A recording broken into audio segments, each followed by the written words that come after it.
왜 우리는 하나님 앞에 통곡하는 기도를 드리지 못할까? 여러분은 어떻습니까? 여러분은 눈물을 흘리며 통곡으로 기도해 보신 적이 있습니까? 여러분이 하나님 앞에서 눈물과 통곡으로 기도했을 때 하나님은 여러분들에게 어떤 반응을 보이셨습니까? 여러분, 통곡 기도 후에 여러분의 신앙생활은 어떻게 달라지셨습니까? 오늘 성경 말씀은 눈물의 이야기입니다. 아브라함의 눈물이 있고, 그리고 그의 아들 이스마엘의 눈물이 있고, 그의 어머니 하갈의 눈물이 있는 말씀입니다. 100세의 아들을 얻었습니다. 아브라함이 이삭을 얻고 얼마나 좋아했는지 모릅니다. 이삭이 젖을 뗄 때쯤 잔치를 벌립니다. 그런데 그 잔치 현장에서 이삭의 먼저 낳은 형 이스마엘이 괴롭히는 것을 보게 됩니다.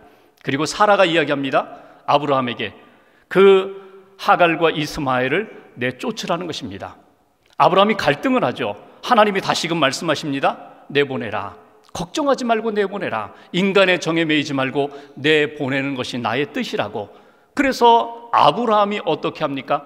이른 아침에 떡과 빵과 그리고 물 한 가죽 부대를 하갈의 어깨에 메어서 하갈과 그의 아들 이스마엘을 내보내는 장면입니다. 성경에는 기록되어 있지 않지만 아브라함이 얼마나 울었을까? 아마도 눈물을 흘렸을 것입니다. 17년 동안 정든 아들입니다. 하나님이 내보내라고 하시니까 내보내기는 하지만 걱정도 되고 또 안타까움도 있습니다. 이 아브라함의 아들 이스마엘과 하갈이 광야로 나아갑니다. 광야에서 방황합니다. 물이 떨어졌습니다. 그래서 두 사람이 마주 앉아 서로 보면서 울부짖는 내용이 오늘 본문의 앞부분입니다. 이런 상황 가운데 하나님이 하갈과 이스마엘에게 어떤 은혜를 베푸셨는가? 하나님이 베푸셨던 그 은혜가 오늘 저와 여러분들에게도 분명히 임할 텐데 우리가 그 은혜를 받고 있는가? 은혜에 합당한 삶을 살고 있는가? 이것이 본문을 통하여 우리가 얻고자 하는 신앙적 메시지입니다. 오늘 말씀 먼저 17절 말씀을 보겠습니다. 17절 한 절을 함께 봉독합니다. 하나님이 그 어린 아이의 소리를 들으셨으므로 하나님의 사자가 하늘에서부터 하갈을 불러 이르시되 하갈아 무슨 일이냐 두려워하지 말라 하나님이 저기 있는 아이의 소리를 들으셨나니. 오늘 여기 17절 앞부분과 마지막 부분에 하나님이 어린 아이의 소리를 들으셨다라고 두 번 강조한 것을 보게 됩니다. 지금 하갈과 이스마엘이 막 울면서 외쳤던 소리는 기도는 아닙니다. 그들이 너무나 억울한 거예요. 잘못한 것도 없는데 쫓겨난 것이 너무나 억울해요. 또 광야에 나와서 앞으로 어떻게 살아야 할지 그들의 마음속에 지금 담겨있는 절망과 낙심, 원망과 분노, 그리고 현재 지금 물이 떨어져서 먹을 것이 떨어져서 이제 어떻게 살지? 이렇게 죽는 것 아닌가? 어린 아들은 엄마에 대하여 엄마 목말라 죽겠어 이런 목마름의 그 아픔을 가지고 부르짖는 소리입니다. 그런데 하나님께서 놀랍게도 그러한 소리조차도 하나님이 다 들으셨다는 거예요.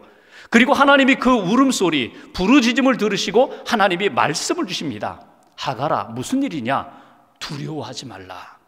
하갈아 무슨 일이냐? 두려워하지 말라. 그리고 18절 말씀에 보면 하나님이 뭐라고 말씀하세요? 하갈아 일어나라. 그리고 내 아이를 일으켜 세워라. 내가 붙들어 주어라.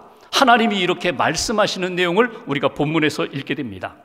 오늘 하갈과 이스마엘의 그 울음소리를 들으시고 말씀해 주신 하나님, 그 속에서 우리가 첫 번째 얻을 신앙적 교훈이 있습니다. 하나님은 지금도 우리의 통곡을 들으신다는 것입니다. 우리의 신음소리를 들으신다는 것입니다. 우리가 하나님 앞에 부르짖어 기도하는 그 기도를 하나님은 듣고 계신다. 이것이 오늘 본문을 통하여 우리가 얻게 되는 신앙적 교훈입니다. 여러분, 지금 그들이 있는 곳이 어디입니까? 광야입니다. 브엘세바 광야에서 목말라 부르짖고 있는 그들입니다. 광야는 어떤 곳입니까? 사람이 살 수 없는 곳입니다. 식물이 없는 곳입니다. 물이 없는 곳, 메마른 땅, 그곳이 광야입니다. 히브리어로 광야라는 말이 미드바르라고 표현합니다. 미드바라, 미드바르, 그곳이 광야입니다. 근데 미드바라라는 이 말이 미드바르가 어디에서 나왔는가 하면 다바르라는 말에서 나옵니다. 다바르는 어떤 뜻입니까? 말하다, 말씀이 다바르입니다. 그러니까 광야는 아무것도 없습니다. 아무것도 없지만 딱 하나 있습니다. 하나님의 말씀이 있는 곳이 광야입니다. 그들이 하나님을 향하여 울부짖고 마음속에 있는 억울함과 한으로 소리내어 울었는데 하나님이 그들에게 들으시고 말씀을 주셨다는 것입니다. 말씀을 들을 수 있는 곳, 그곳이 광야라는 것입니다. 여러분, 우리의 인생 가운데 광야의 시간을 보낼 때가 있습니다. 내가 잘못도 없는데 쫓겨났어요. 내가 너무 억울해요. 내가 너무 힘들어요. 인생의 광야 가운데 사람 의지할 수 없고 세상 의지할 수 없는데 딱 하나 하나님의 말씀을 들을 수 있는 그 시간이 광야의 시간이고, 하나님 앞에 나아가 골방에서 기도하며 하나님의 음성을 들을 수 있는 그 장소가 광야입니다. 오늘 하갈과 이스마엘에게 하나님이 말씀하셨죠. 두려워하지 말아라. 일어나라. 일으켜라. 붙잡아 주거라. 내가 다 들었다. 내가 보고 있다. 내가 함께 하리라. 성경을 보면은 하나님 앞에서 눈물을 흘린 많은 사람들이 있습니다. 통곡하며 울었던 사람들, 하나님 앞에 통곡하며 부르짖었던 사람들, 그들에게 나타나는 마지막 반응이 있습니다. 하나님은 그들을 어떻게 하셨습니까? 방치하지 않으십니다. 그들을 보내지 않으십니다. 하나님은 그들의 소리를 들으시고 찾아오셔서 그들 가운데 위로의 역사, 치유의 역사, 회복의 역사, 변화의 역사를 만들어 주셨다는 것입니다. 유다왕 히스기야를 보십시오. 어느 날 이사야 선지자가 찾아왔습니다. 그리고 히스기야에게 이렇게 이야기합니다. 당신 집안 정리하세요. 왜요? 당신 하나님이 부르십니다. 병들어 당신 이제 죽을 날 얼마 남지 않았습니다. 당신 집안 정리하세요. 인생 정리하세요. 그랬더니 히스기야가 어떻게 합니까? 그가 벽을 향하여 섰다고, 그리고 하나님 앞에 눈물을 흘리면서 기도했다고, 통곡했다고 성경에 기록하고 있습니다. 그러자 다시금 이사야 선지자가 찾아왔습니다. 그리고 이렇게 이야기합니다. 하나님께서 내게 말씀을 주셨습니다. 하나님이 당신의 기도를 들으셨고 당신의 눈물을 보셨습니다. 3일 만에 당신의 질병은 치유받을 것입니다. 그리고 15년 동안 당신의 생명은 연장될 것입니다. 하나님은 히스기야의 통곡 소리를 들으셨다는 겁니다. 기도 소리를 들으시고 그의 아픔과 상처를 하나님이 치유하셨다는 것입니다. 또 한 사람, 한나를 보십시오. 그는 남편의 사랑을 받고 있음에도 불구하고 자녀가 없었습니다. 그것 때문에 힘들었습니다. 그리고 성전에 나아가 울고 통곡하며 기도합니다. 얼마나 통곡하며 기도했는지 엘리 제사장이 그랬죠. 야, 너 술 취했다. 집에 돌아가라. 아닙니다. 저 술 취한 것 아닙니다. 저 하나님 앞에 내 마음을 쏟아놓는 것뿐입니다. 하나님이 엘리에게 말씀하셨습니다. 그 여인 이렇게 위로하라고. 하나님이 너의 기도를 들으셨다. 하나님이 너에게 평안을 주신다. 집으로 돌아가라. 하나님이 내 기도에 응답하시리라. 하나님의 말씀만 받았어요. 그리고 한나가 집에 돌아가 임신하여 얻은 아들이 사무엘입니다. 여러분, 구약에 나오는 믿음의 사람들, 신약에 나오는 예수님의 제자들과 함께 믿음의 사람들의 기도 소리, 통곡 소리, 그리고 하나님을 향하여 신음하는 그 소리를 하나님이 들으셨고, 오늘 저와 여러분들이 하나님을 향하여 부르짖을 때에, 고통 가운데 신음할 때 하나님은 외면하지 않으시고 듣고 응답하신다는 것입니다. 반드시 말씀을 주십니다. 말씀을 생각나게 해주십니다. 성령님을 통하여 하나님이 내게 주시는 응답의 역사가 있다는 것, 이것이 오늘 우리에게 주시는 첫 번째 메시지입니다. 이것이 은혜입니다. 오늘 하갈이 하나님의 음성을 들었던 것처럼 저와 여러분들이 하나님 앞에 부르짖고 하나님의 음성을 들을 수 있는 그런 은혜가 있기를 주님의 이름으로 기원합니다. 두 번째로 19절 말씀을 보십시오. 19절 한 절을 같이 봉독합니다. 하나님이 하갈의 눈을 밝히셨으므로 샘물을 보고 가서 가죽 부대에 물을 채우다가 그 아이에게 마시게 하였더라. 아멘. 여기 보시면 하나님이 하갈의 눈을 밝히셨다. 하나님이 하갈의 눈을 밝히셔서 샘물을 보게 하셨다. 그리고 물을 담아서 마셨다. 이것이 오늘 19절의 내용입니다. 여러분, 하갈과 이스마엘이 광야로 쫓겨갔을 때에 제일 먼저 했던 일이 무엇일까요? 이 물이 떨어지기 전에 어디에 샘이 있을까, 우물이 있을까, 그것부터 찾습니다. 광야로 나간 사람들은 이 물이 떨어지기 전에 물을 준비해야 합니다. 양식이 떨어지기 전에 양식을 준비해야 합니다. 분명히 찾아보았을 것입니다. 그런데 물이 없어요. 보충할 물이 없어요. 샘을 찾지 못했어요. 그래서 이제 준비했던 물은 떨어지고 목말라 울부짖는 그들, 하나님이 말씀하셨어요. 그리고 오늘 19절에 주시는 두 번째 우리에게 주시는 메시지, 하나님이 하갈의 눈을 밝혀주셨습니다. 이것은 곧 우리에게 어떤 메시지입니까? 우리가 하나님 앞에 울부짖을 때 말씀하실 뿐만 아니라 우리의 눈을 밝혀주셔서, 영적인 눈을 뜨게 하셔서 하나님이 예비하신 은총의 역사를 만날 수 있는 은혜와 복을 우리에게 주신다는 것입니다. 하나님이 지금도 저와 여러분들의 눈을 밝혀주시는 그 은혜를 받을 수 있기를 주님의 이름으로 기원합니다. 여러분, 육신의 눈을 뜨고 찾아봤어요. 그런데 없었어요. 사람이 울면 눈이 붓습니다. 그리고 시력은 약해지게 되어 있습니다. 시력은 약해졌는데 오히려 영적인 안목은 더 강해졌어요. 이미 우물이 있었어요. 샘물이 있었어요. 육신의 눈으로 보지 못했던 그 우물을 울면서 하나님 앞에 부르짖었을 때 하나님이 영의 눈을 밝혀주시자 그 샘물이 보였다는 것입니다. 어쩌면 우리 인생 가운데 눈물은, 하나님 앞에서의 통곡은 하나님의 은혜를 보게 하는 중요한 도구가 된다는 것을 여러분 놓치지 마십시오. 눈물로 기도할 때 세상 사람들이 보지 못하는 것 하나님이 보여주십니다. 이미 내게 있는 것 가운데 이것이 별 가치가 없다고 생각했는데, 이게 은혜요 복이라는 것을 미처 깨닫지 못했는데 하나님 앞에 기도하는 가운데 그 눈물의 렌즈를 통해서 하나님이 내게 주신 복을 발견하게 된다는 것입니다. 누가복음 6장에 보면은 예수님이 이런 말씀을 하세요. 원수를 사랑하라, 축복하라, 용서하라, 이런 말씀을 주시면서 6장 38절에 주라 그리하면 너희에게 줄 것이니 곧 후이되어 누르고 흔들어 넘치도록 하여 너희에게 안겨주리라. 하나님의 사랑을 받고 용서하고 축복하고 그리고 품고 나누어주는 인생이 되면 하나님이 넘치도록 우리에게 은혜를 주신다는 거예요. 근데 이 은혜는 어떤 사람이 확인하는 줄 아세요? 그것은 하나님 앞에서 믿음의 안목이 열린 사람들이 확인하는 거예요. 여전히 육신의 눈을 가지고 세상의 욕망의 눈을 가지고 살아가는 사람은 물질이 들어와야 복이라고 생각하는데, 하나님이 주시는 복은 물질만이 아니라 그거보다 더 귀한 영적인 은혜와 생명의 복을 비로소 깨닫게 된다는 것입니다.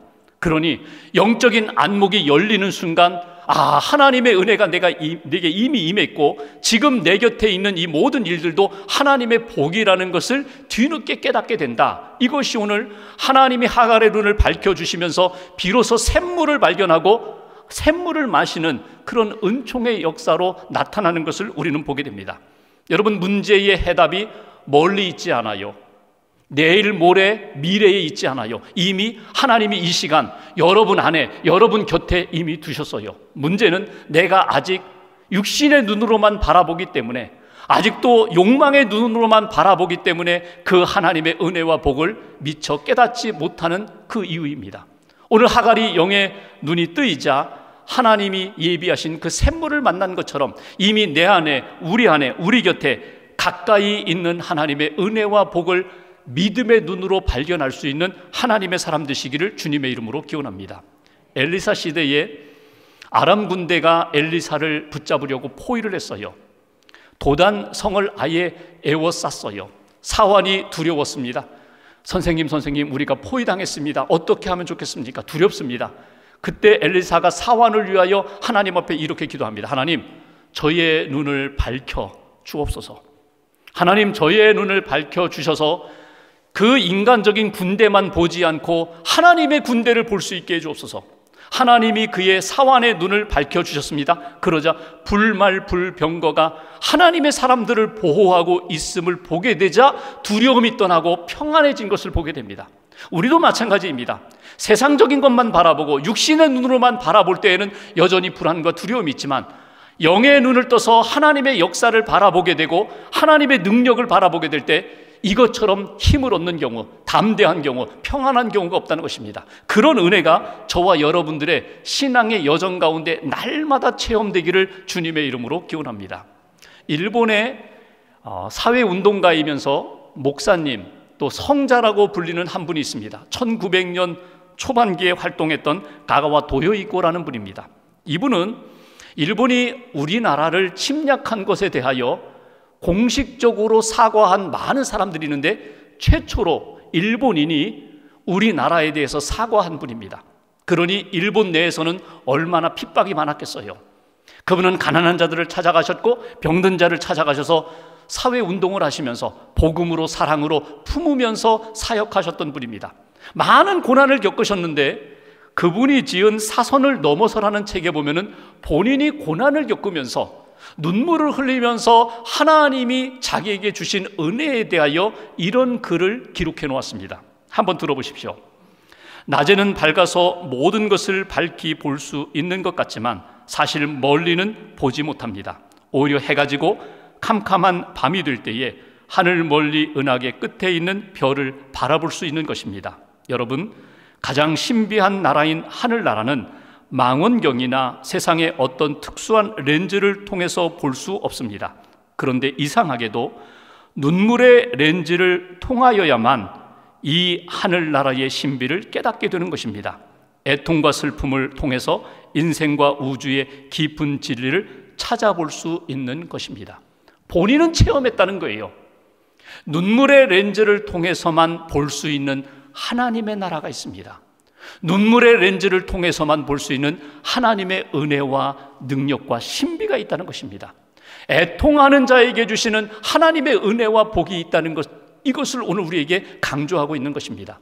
예수님이 팔복의 말씀을 하시면서 심령이 가난한 자는 복이 있나니 천국이 저희의 것이며, 그리고 두 번째로 주신 말씀이 마태복음 5장 4절에 애통하는 자는 복이 있나니 그들이 위로를 받을 것이라고, 하나님의 위로를 받을 것이라고, 그냥 감정적인 위로만이 아니라 내 인생에 대한 문제에 대한 하나님의 답을 얻게 될 것이라고, 이것이 오늘 우리에게 주신 은혜입니다.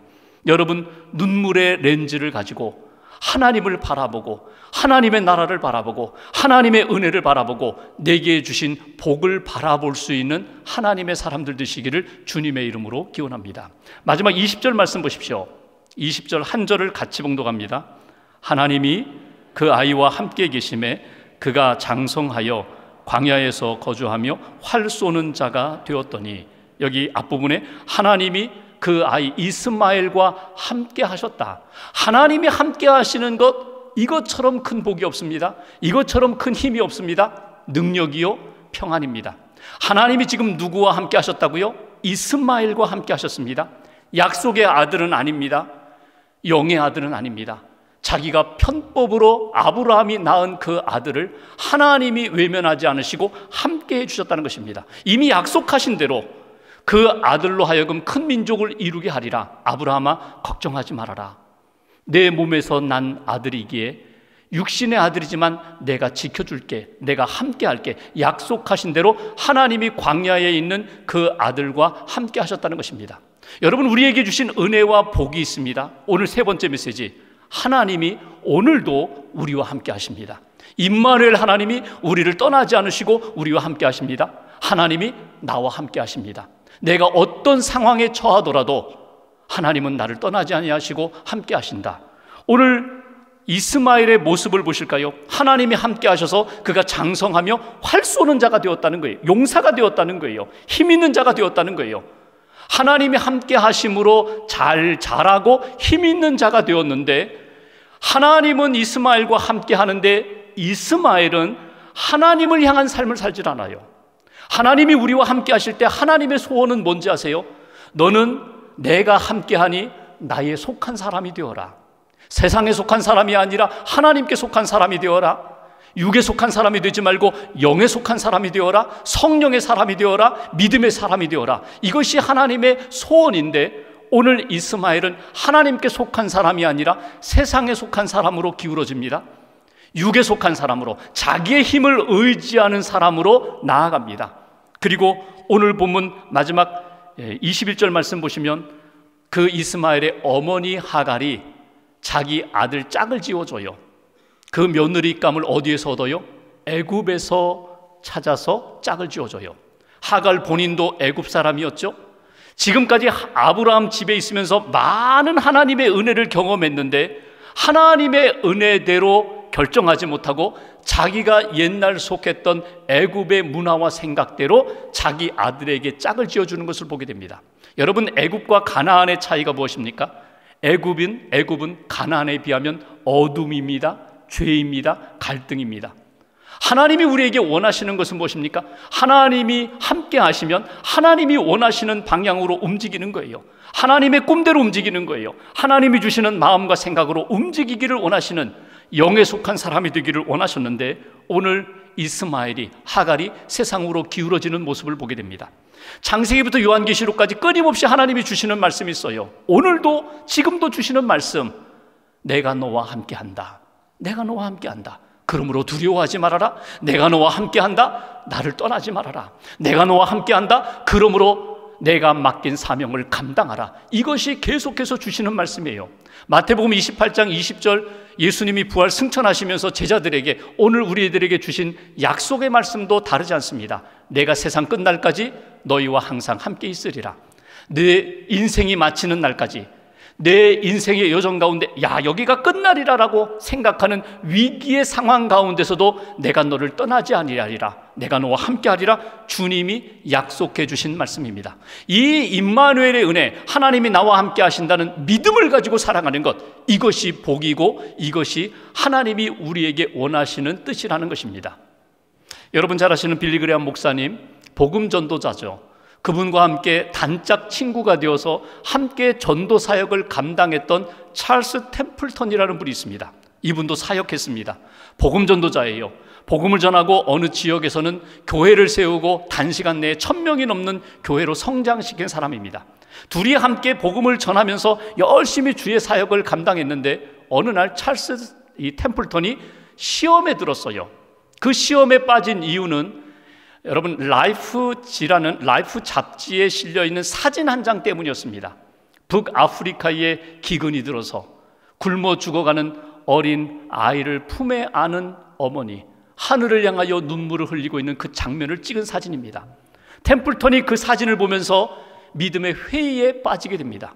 하나님은 창조주 하나님이신데, 긍휼히 여기시는 하나님인데 어떻게 이 땅을 버리셨을까? 어떻게 이 사람들을 버리셨을까? 그리고 믿음이 흔들리기 시작합니다.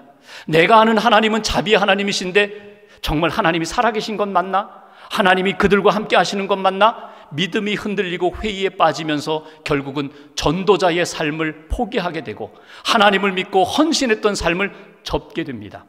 빌리그레함은 어땠습니까? 그도 믿음의 흔들림이 있었습니다. 회의가 들 때가 있었습니다. 그때마다 그는 이렇게 선포했다고 합니다. 하나님 살아계신다. 하나님 나와 함께 하신다. 내가 하는 사역은 나의 사역이 아니라 하나님의 사역이다. 나는 단지 쓰임받는 것뿐이다. 하나님이 나와 함께 하심을 확인하면서 믿음으로 걸어가면서 더 크고 놀라운 하나님의 은총을 받게 되니까 끝날까지 주님 부르시는 때까지 복음 전도 사역을 감당했다는 것입니다. 여러분, 우리의 삶에 어려움이 찾아올 때 결정적인 순간에 하나님의 사랑을 외면하지 마십시오. 하나님이 여러분과 함께 하심에 대하여 여러분 놓치지 마십시오. 하나님의 은혜, 하나님의 사랑 거부하지 마십시오. 하나님이 나와 함께 하셔. 흔들릴 때마다 더 굳게 붙잡고 핑계대지 말고 합리화시키지 말고 하나님이 나와 함께 하심을 확인하며 믿음의 걸음을 걸어가는 저와 여러분 되시기를 주님의 이름으로 기원합니다. 여러분 자신의 믿음을 다시 한번 점검해 보십시오. 하나님이 나와 함께 하신다고 약속하셨는데 나는 그 믿음을 가지고 있는가? 하나님이 나에게 힘 주신다고 하셨는데 나는 그 믿음을 가지고 있는가? 하나님이 나와 함께 하심을 내가 믿으면 하나님이 힘 주시고 능력 주시고 그 믿음의 걸음을 하나님이 부르시는 날까지 걷게 하실 것입니다. 한 주간 동안 하나님의 약속을 다시 한번 붙잡고 주의 음성 듣고 주님이 보여주시는 것 바라보면서 오늘도 믿음으로 승리하는 저와 여러분들 되시기를 주님의 이름으로 기원합니다.